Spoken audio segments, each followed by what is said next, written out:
And now I want to tell you about Anchor. If you haven't heard about Anchor, it's the easiest way to make a podcast. Let me explain. It gives you smart creation tools that allow you to record and edit your podcast right from your phone, tablet, or computer and helps you distribute them to all the major platforms like Apple Podcasts, Google, Spotify, and more. Plus, they help to hook you up with sponsorships like this one, no matter the listener size, which will help you fund your podcast. And best yet, it's free to use. Look, if you've ever had an itch to talk and express yourself about a topic you like, there is no better time than 2020 to do so. I've started 2 podcasts this year alone, including this one, and we use Anchor for each and every episode. So what do you have to lose? Download the free Anchor app or go to anchor.fm to get started making your own podcast today.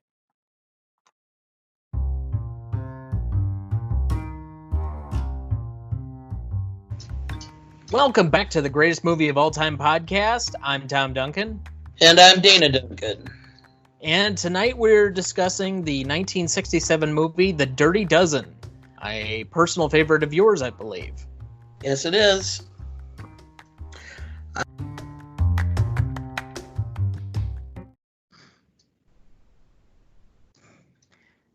So what is your relationship to this movie that makes it one of your favorites?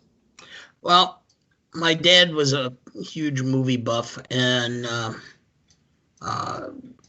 I just remember as a kid him having me sit down and watch this movie with him.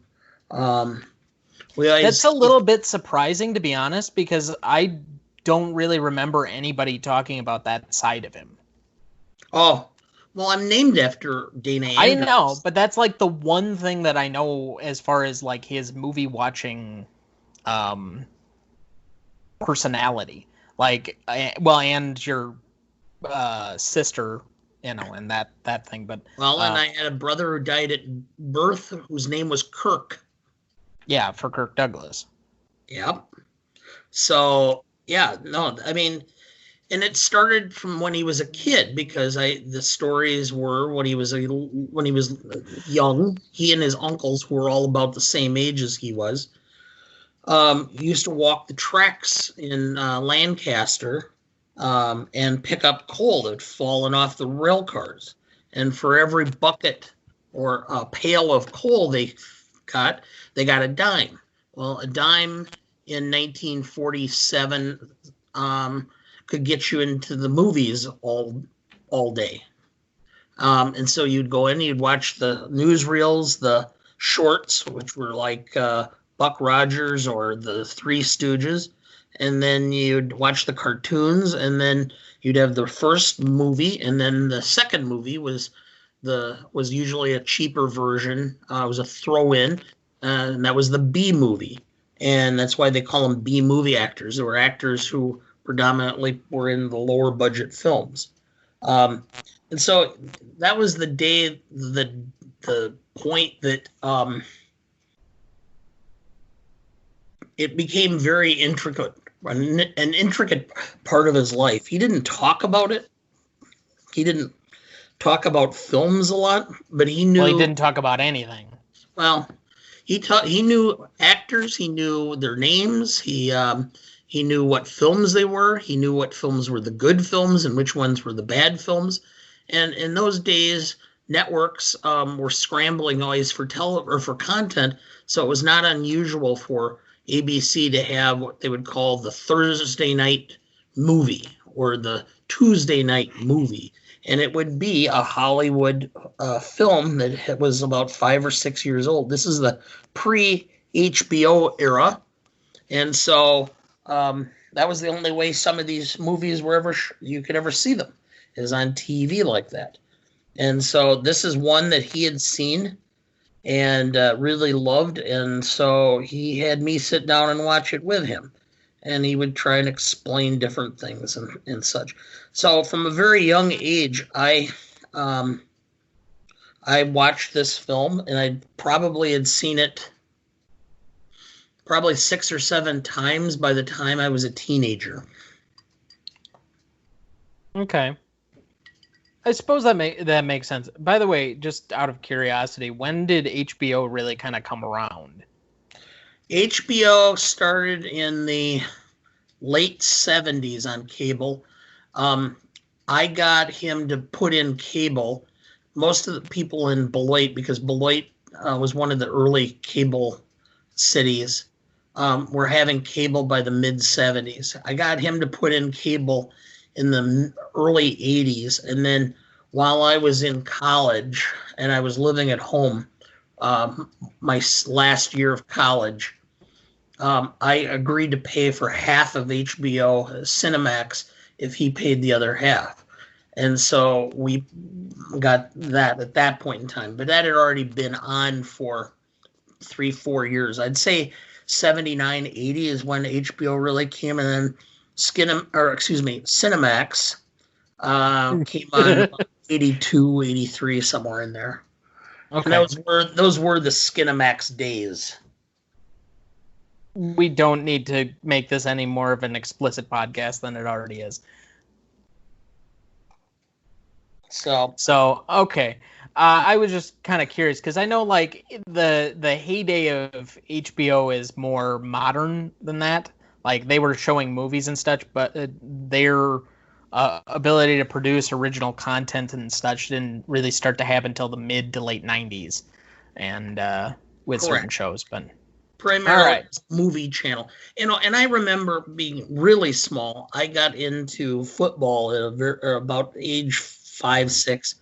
And of course, being a historian, it wasn't enough for me to just study what was going on then. I had to study all about all the old players. And so I would read all these books that you could buy at the grade school book count, like greatest NFL running backs, greatest NFL quarterbacks, strange but true football stories, all these. Yes, so I remember because I read all of those books that you gave me. And so I knew who Jim Brown was. And that's the part I remember. That first time I watched the film, I'm cheering for Jim Brown to get out, and he's shot and killed, and I cried. Oh.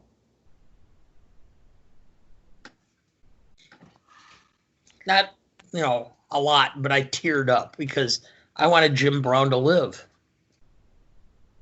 Well, he is still. So yeah, there's something in that. So just to give everybody in the audience some background, the basic plot summary: as D-Day approaches, Colonel Breed hands the roguish Major Reisman, played by Marvin, a important assignment. He must train a team of soldiers to parachute across enemy lines and assassinate German personnel at a French chateau. The soldiers, recruited from murderers, rapists, and criminals on death row, are promised commuted sentences. In spite of their history, the 12 men prove a spirited and courageous unit.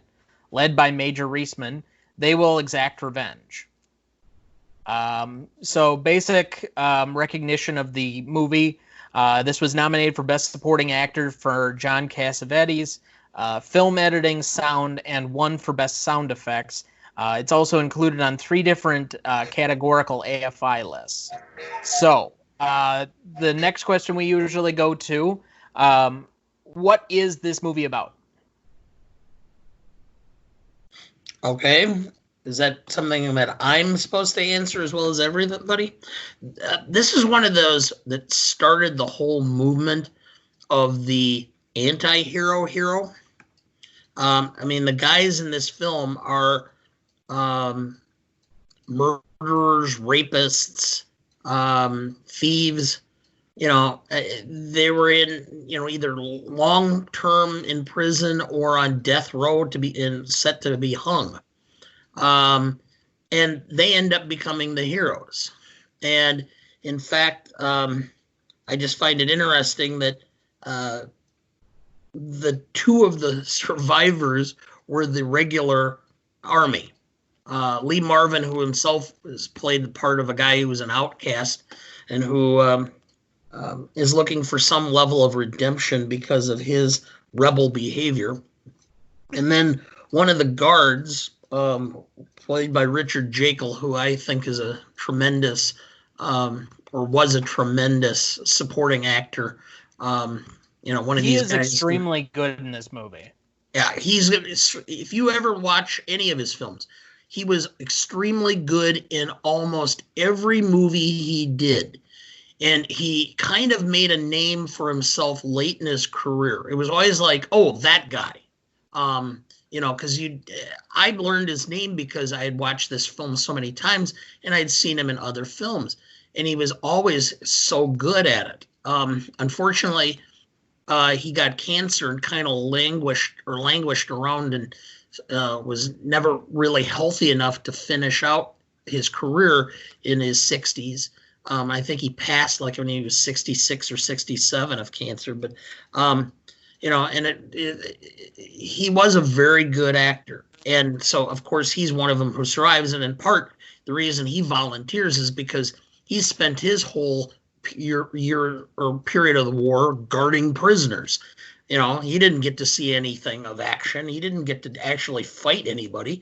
He just guarded prisoners. And so he volunteered to go with them and ended up becoming the 14th guy. So, yep.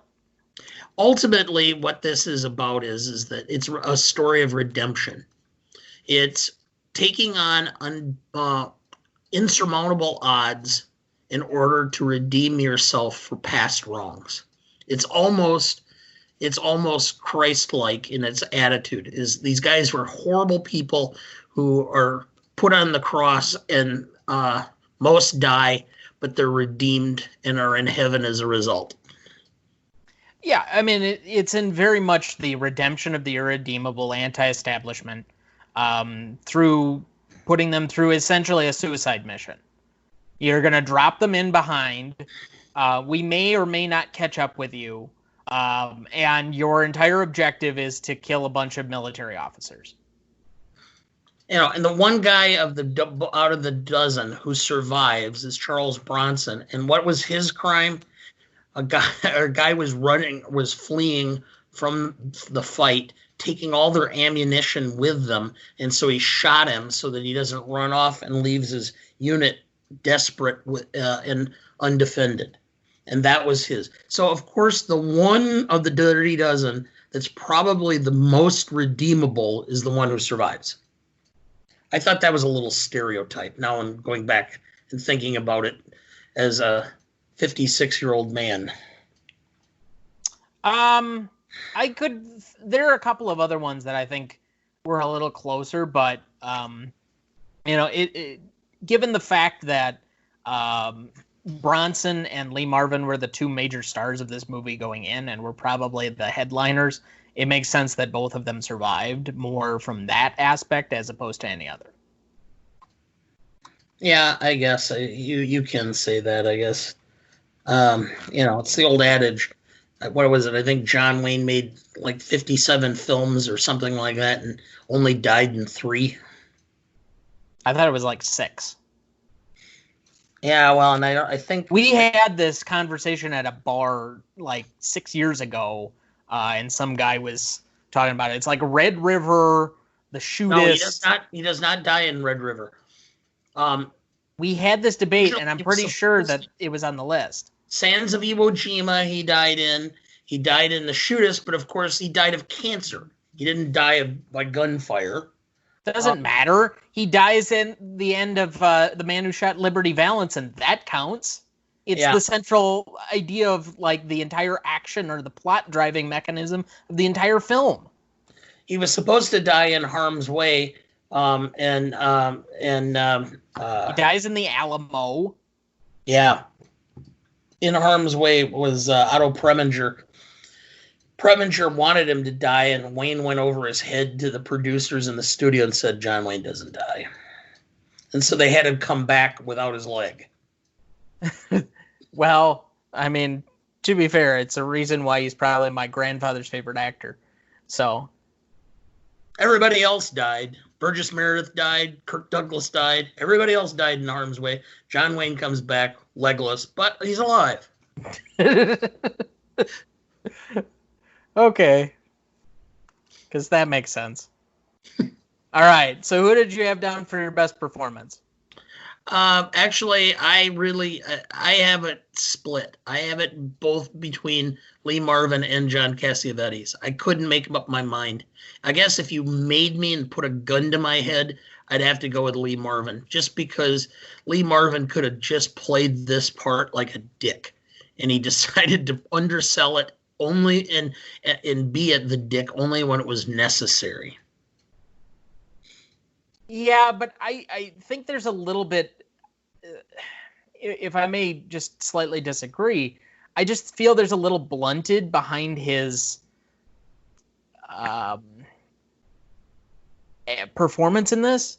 Like I've seen him do much better roles once I figured out who he was, but I don't think he did poorly. It's just I didn't think he jumped off in any one particular or method of this movie.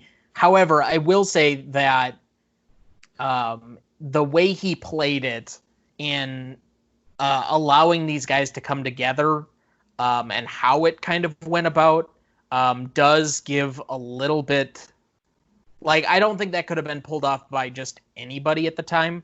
But you could, I could give you probably about 5 other actors, I think, that could have probably pulled this role off and possibly given a little bit better performance. But that's just me. And one of them is not John Wayne. Okay. Like, top of the list is like Burt Lancaster.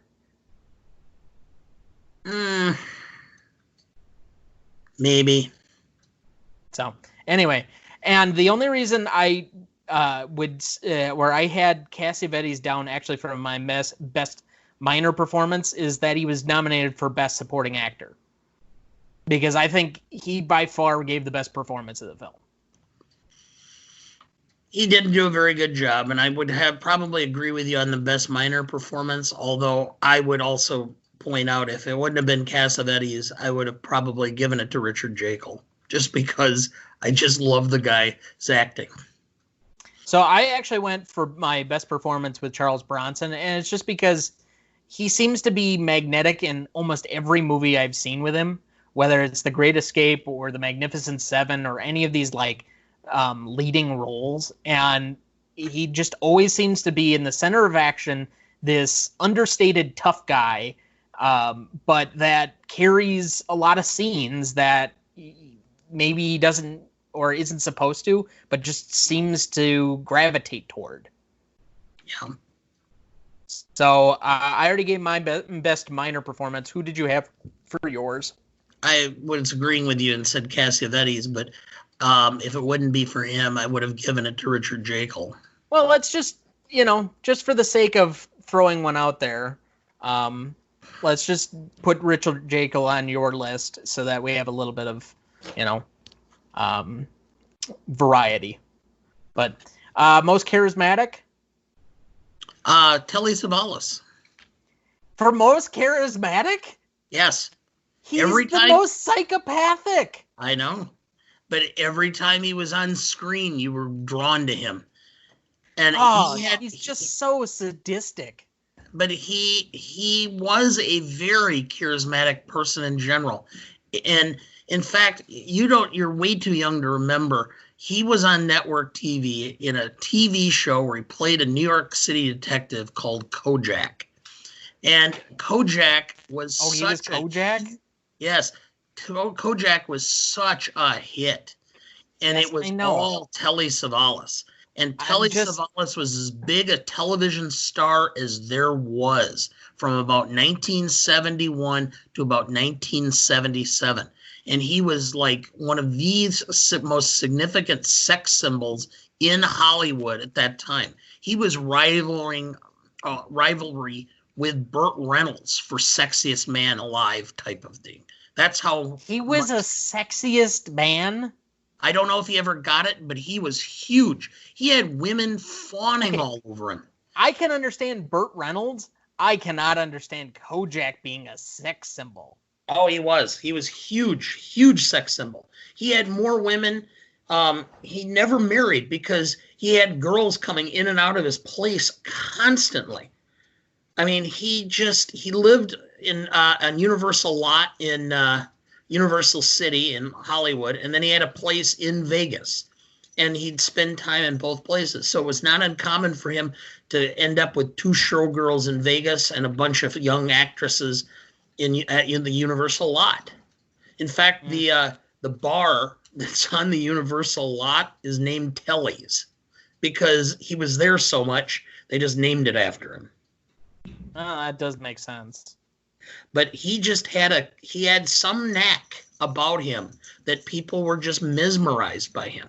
He had a toughness about him, and a no nonsense that, it's one of these. He was like the bad boy that girls loved.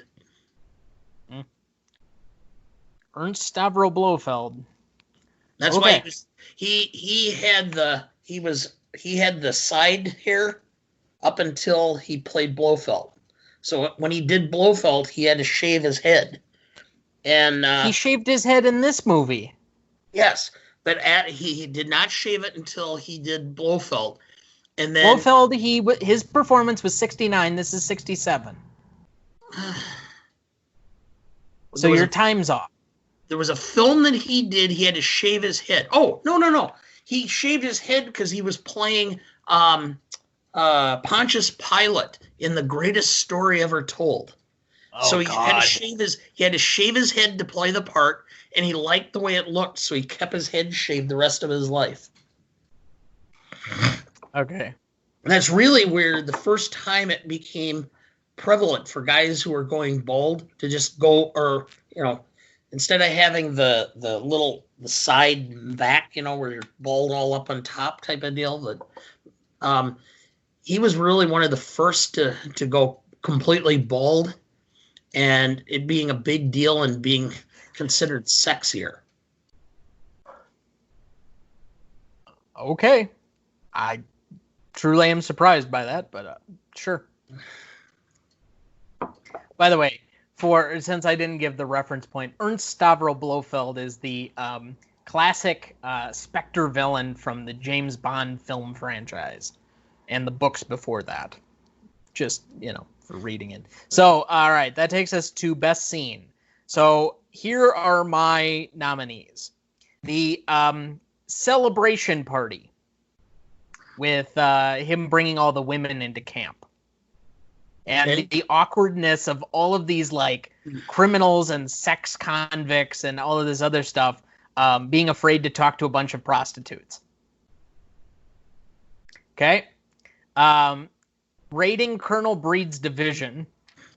Basically them winning the war games. And who was it? Ernest Borgnine's general character basically being in on it and seeing what was going on before it happened.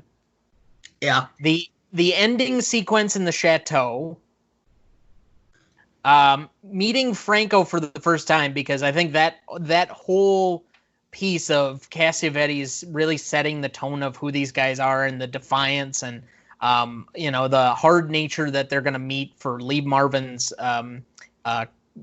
Major Reisman character going against these convicts.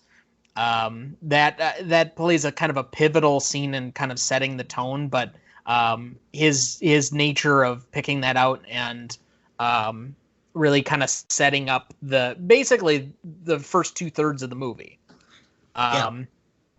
Pinkley, played by Donald Sutherland, plays General to get one over on Colonel Breed. And finally, those are the two guys who beat up Vladislav. Because that's the scene where it seems like the guys are all starting to come together. Yeah. And they really start to respond in a particular way. So, did you have any others that you would want to add to that list? No, not really. Okay, which one did you pick? I love the whole raiding, the war games, the raiding of Colonel Breed's headquarters.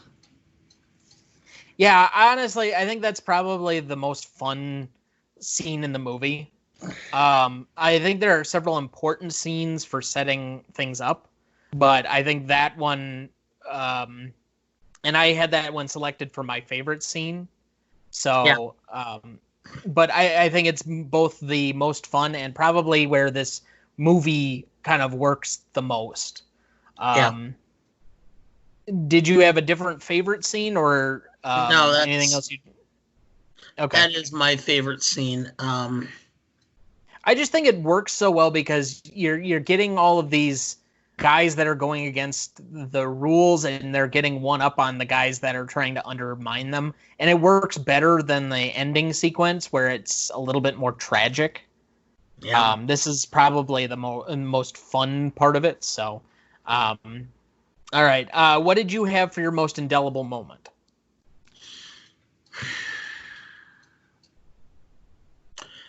Well, I'd have to say probably the ending, because that's always the part that I remember. Can I narrow that even on you, just in you talking about it? It's Jim Brown dying. Well, yeah, I guess for me it is, because I kind of referenced that while we were watching it. I made a comment about how I was kind of upset the way it ended, because of course, I'm rooting for Jim Brown to live, and and I guess part of me still, every time I watch it, wants to hope that somehow there's another version. So, to me, the thing that sticks out the most is so this is the first time I've watched this film. I should have gotten into that earlier, but it just kind of you anticipate a lot of these movies where most of them survive or at least half do, and out of 14 guys, 3. Yeah. And they just kind of ended abruptly where they get a congratulations and a pat on the back, but that's basically it. Yeah. And some of them, and thinking back on it, there's some of them that died. You barely remember how they died. Like Clint Walker, who played the Native American that was just a huge guy. I mean, he was just one massive man. I can't tell you I can't remember yet how he died. I know he did, but I don't remember how. I think he was one of the 2 guys that got gunned down in the boat. Okay. And I know Samson and another guy got gunned down in the machine gun nest as they were trying to hold the fort from them calling in reserves. Donald Sutherland got gunned down or just outside in the courtyard in the car. And the Latino guy died parachuting. He didn't even make it to the full final thing. So that was the way it really was. It was about, I think, in the early days of airborne divisions, it was pretty close to 1 out of 10, 1 out of 20 guys died in the jump. I thought it was more than that, but might have been. But I mean, there were a lot of guys who got hung up in trees because those were early parachutes, and they didn't have the ability to steer them the way they do the modern ones. And so you just come down wherever it was. You didn't have any choice. And so it was not uncommon to get hung up in a tree. And even if you didn't die in the fall, you'd be an open target. The Germans or whoever see you land could just go and shoot you while you're in the tree. Sure. And I know I remember listening to your audio version of Stephen Ambrose's D-Day at one point, and that being kind of the situation. But you'd think this movie is not based on a real story. It's just based on a book. And that the Hollywood version, at least he'd survive long enough so that you actually see his death on screen, not just a throwaway line where he's at least notable and recognizable for the first 4/5 of the film, and then okay, well he didn't survive the jump. What the hell is that? Well, but Like, it that's made the never point done. that he said why everybody had to cross-train for everybody else's job. Yeah, I understand, and it did come back around, but still, it just. And didn't Cassavetes like die in the car in the end? Like somebody shot him as they're leaving. Yeah. Yes, and he's like, "We're gonna make it. We're gonna make it," and then he gets shot and he dies. Okay, I was trying to remember all of that. So, all right. Um, then you want to take a break there for our before we get into best lines? Sure. All right, we're just gonna break quickly for a quick word from our sponsors. Then.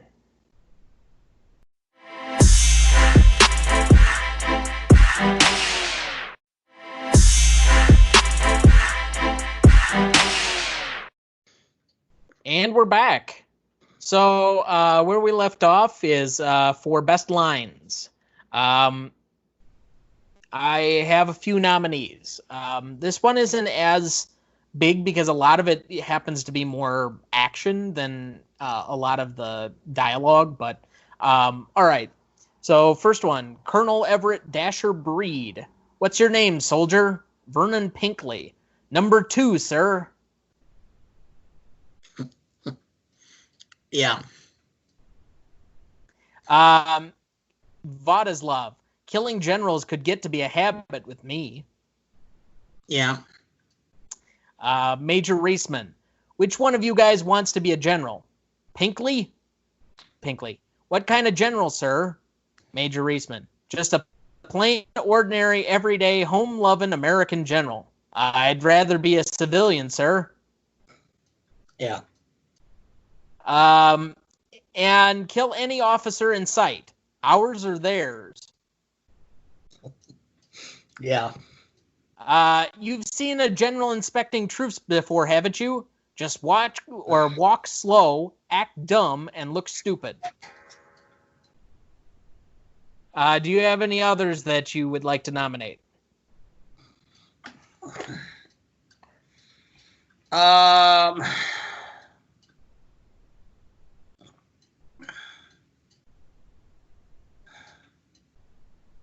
No, I mean there are certain lines, but I don't know if they're really that memorable. I mean where Cassavetes jumps Lee Marvin and he beats the crap out of him, and he turns to Richard Jekyll and said, "Sergeant, what did you see?" He goes, "The prisoner attacking the major."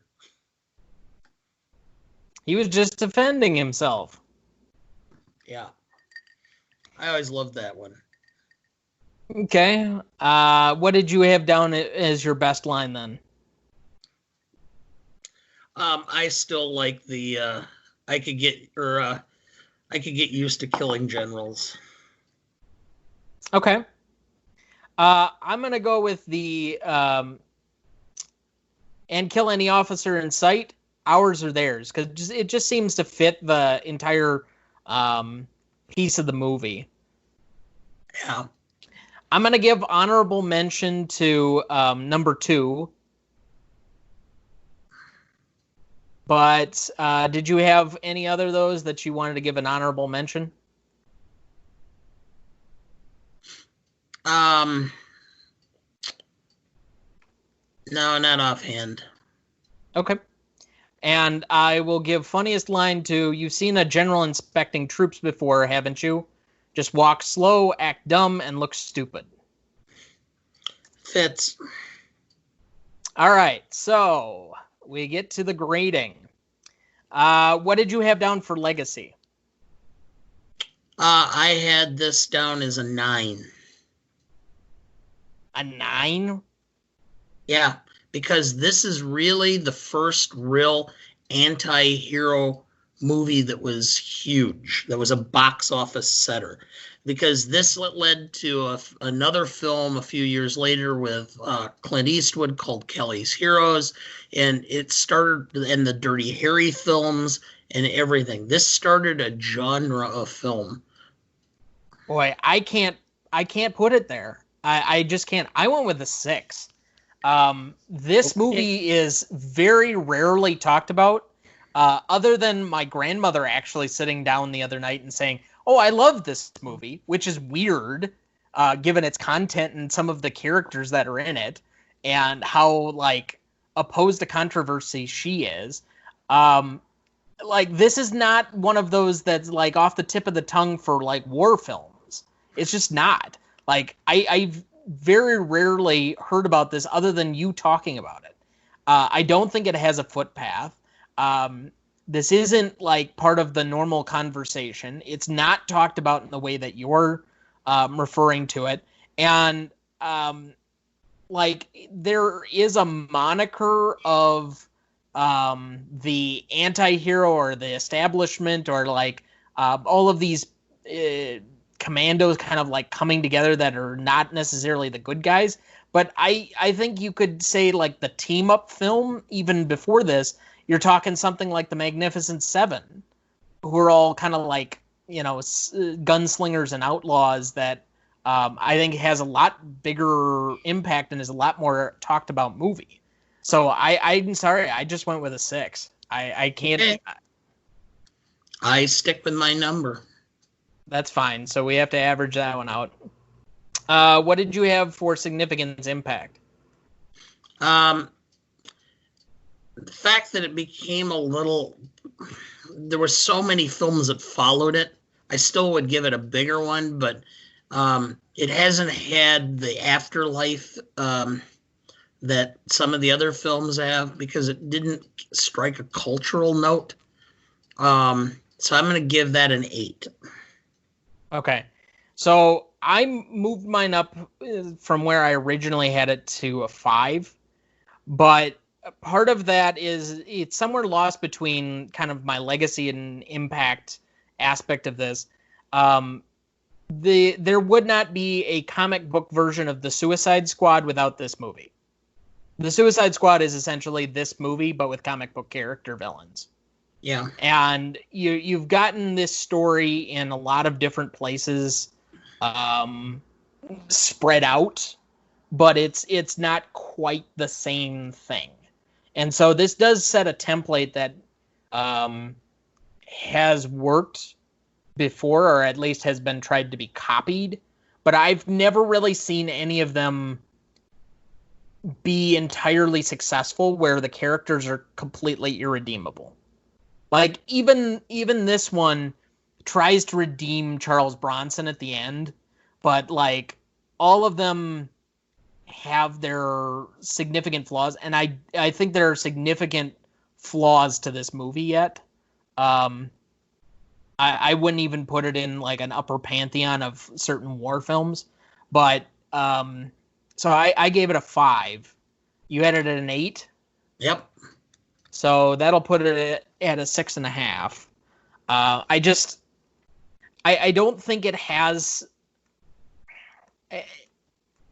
I know that someplace this one is kind of more of like it lives in a certain brain space for you, but I'm looking at it in a much different lens because like this is a movie you grew up with. This movie is the first time I've ever seen it, and you know I was a little disappointed by the end of it. Mm-hmm. So novelty, I gave it a 7 just because of the concept of what they were working on, but again, I don't know if I can give it. Well, I can probably be talked up because, I mean, they are dealing with some pretty severe characters, but they really kind of, they don't give you the same rawness at times, other than maybe Telly Savalas, like, going completely berserk in the final scene. Like, they gloss over some of these guys' worst flaws, and, you know, they don't treat them as completely deranged. They're all kind of like the bad boy, where, you know, they're not necessarily wholesome characters, but you kind of like them. If you didn't have the Dirty Dozen, you would not have had Platoon. You would have not had the Deer Hunter. You would have not had. Boy, I think that's a different statement because those are so different. No, because this put soldiers in a position of showing who they were. They were not the heroic,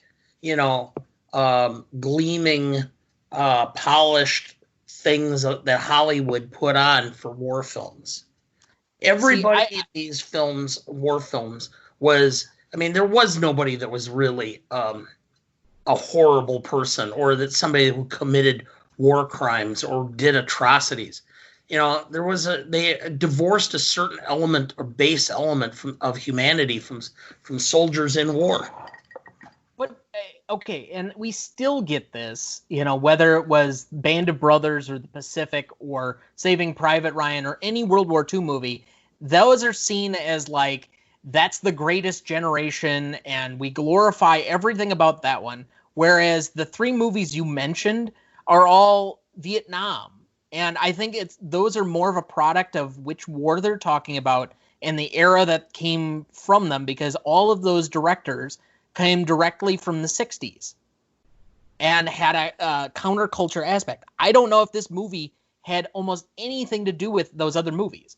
It undermined the convention of what a World War II movie was up to that point, but I don't think it has anything to do with the three movies you mentioned. I think that it is a direct impact, because Hollywood said that a soldier could be flawed and it would be a box office draw. Okay, I can't see it, but all right. So what did you have for novelty then? I had an 8.5. All right, so I had a 7. We can average that out to 7 3/4.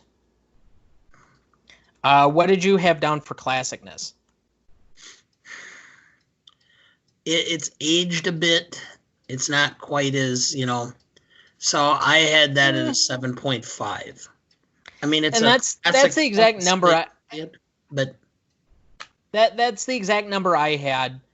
I don't think there are a ton of elements of this that have aged poorly. Like, we do much grittier subjects and movies now. And so some of the, like, if this movie were to be made now, it'd be a much, much different movie. But and that's why I'm saying, that's why I gave it a 7.5. It went very far in 1967. Sure. But it didn't go nearly as far as it could have and would have in modern times. It didn't show. All right. You would have certainly in a more modern film, I think you would have seen each of the Dirty Dozen maybe involved in the criminal aspects of of why they're in prison, even by flashback. You would have seen an I think some of the early parts, or you would have seen something that set you to the point of why you should dislike this guy. Yeah, I don't think this would be such a likable movie by the end of it. It would be much more of a redemption movie.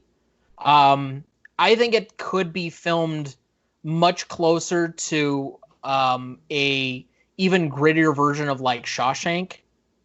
Yeah. So, all right. What did you have down for rewatchability? Well, I had this down as an 8 because this is a film, when it's on, I watch it. So, but I still have to have some semblance of, being in the right frame of mind. If I've had a really bad day and I see this on, I'm not turning it on, because it's just a little too much realism for, when I need to just relax and devoid of any reality. So I spaced there for a second. What did you say was your score?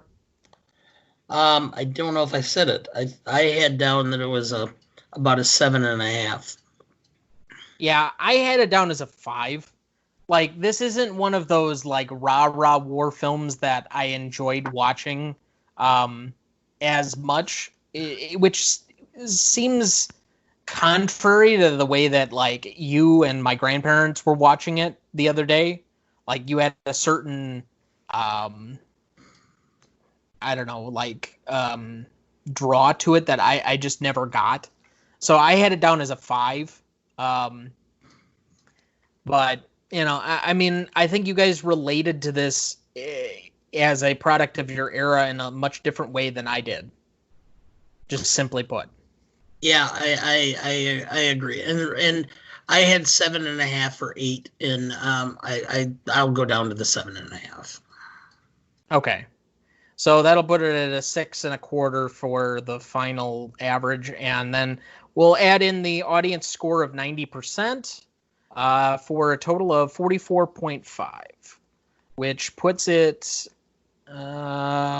just under North by Northwest and ahead of Silver Linings Playbook for number 10 on our current running list. Okay. Which, given where some of these movies are, I can buy that. Yeah.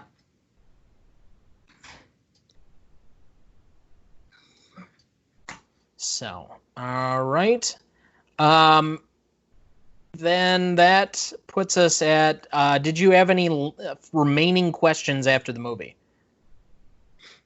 I would have liked to have known what ended up happening to Charles Bronson's character. They did a sequel, Sure. And I've never seen the sequel. Yeah, I saw that there were certain, and oddly enough, like Telly Savalas is like the leading character in that. Which doesn't make any sense because he died. I know.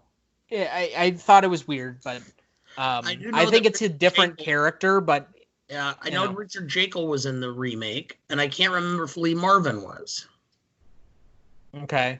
I don't think Charles Bronson was, because I think that the remake or the sequel was more of a made-for-TV movie. And so Charles Bronson by that time was commanding high dollars for making what was in the 1970s the version of what is now Fast and Furious, the Death Wish movies. Oh, okay. He made a whole series of these movies where he was a vigilante and he would just blow people away, usually bad guys. And he would just take justice in his own hands and just kill people. And, and they made a ton of money because every 16 to 20 or 28-year-old guy went and see the Death Wish films because it was just absolutely senseless violence, and just to the point where it was laughable. It was so violent.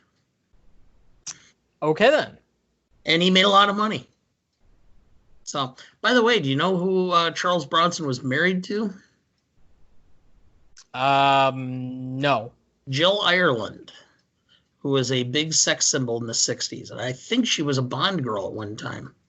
One of them. Okay. So, not that I'm aware of, but... Well, I'd have to look it up. But Jill Ireland and he were married for, in Hollywood terms, that was a marriage that was like forever. It was like 25 years they were like married, I think, until he died. Okay. So let me just look it up. I mean, that's a lot longer than most make it anymore. So before we go, I think I'm just going to run down the 15. We're going to be doing a specialty episode when we get to 25 here, but number 15 on the list is Inglourious Bastards. Number 14, In the Heat of the Night. 13, Rocky. 12, Big. 11, Silver Linings Playbook. 10, The Dirty Dozen. 9, North by Northwest. 8, Slumdog Millionaire. 7, Goodfellas. 6, Raiders of the Lost Ark. 5, Taxi Driver. 4, Apocalypse Now. 3, Some Like It Hot. 2, Groundhog Day. And number 1, Pulp Fiction. So, it's been... Jill Ireland, they were married from 1962 after she divorced another actor that we just happened to see, David McCullum, who British actor who was in I Spy, or not I Spy. What was the name of the... they did a remake, a film of it. with I have no idea, and this is the Hammer. Anyway, but she died of cancer at age 54, breast cancer, and then he remained, did not remarry, and then he died of lung cancer and Alzheimer's at age 81. So, boy. But Jill Ireland, let me just find it here. She. How much farther are you going to take this one? That was the film, or that was the TV show, and she did several films. She was in The Greatest, or they met while he was filming The Great Escape, and David McCallum was in the film. So yeah. Charles Bronson stole David McCallum's wife while they were filming. Okay, then. So. Wow. Is that going to be for one of the action stars of his day? Yeah, I assume that we're going to do that film at some point too. Which one? The Great Escape. Oh, most definitely. In fact, I had originally offered that one in this spot for you, and you had chosen this one instead. So, but this being the Memorial Day week episode, it kind of fits all of this. So I gave you a couple of different options for next week. Which one did you want to do? Well, you suggested that we do the best years of our lives, and since that's one of the stars of that film is Dana Andrews, and namesake. Yes, and the other is Frederick March, who is from or who has ties to Wisconsin. I'm picking that film. All right, so I think that's a good place to cut it for that. I wish we could talk longer, but I'm expecting a friend for dinner. Oh, shoot.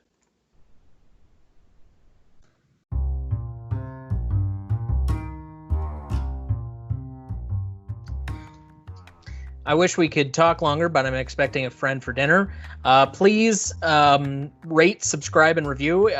You leave us a 4 or 5 star rating and let us know about it, or send us a screenshot to either one of our emails, tj3duncan@gmail or .duncan@gmail.com. You can either contact me there or the website, my personal blog that I use to accompany the show. You can find me on Twitter at tj3duncan, or where can they find you? Civil War History 63 @gmail.com, or I'm on Twitter at Dana W. Duncan @twitter.com. Okay. But if you leave us a 4 or 5 star review and let us know, you can be a guest host on an upcoming episode with us, and you can pick the movie. So, either a revisit or one that you want to suggest. I mean, I think I had a running list before we started this of somewhere between 400 and 500 movies that we were going to cover. So it's going to take a while. We've only got 15 down, and I think we've got a ways to go. But we're hopefully planning to have 50 episodes here per year. So please rate, subscribe, review. If you can subscribe, hit the follow button wherever you're getting your podcast to get the regular episodes per week. Otherwise, have a great one, folks. We'll talk to you next week discussing the best years of our lives, the coming home film that still has a lot of resonance. So take care.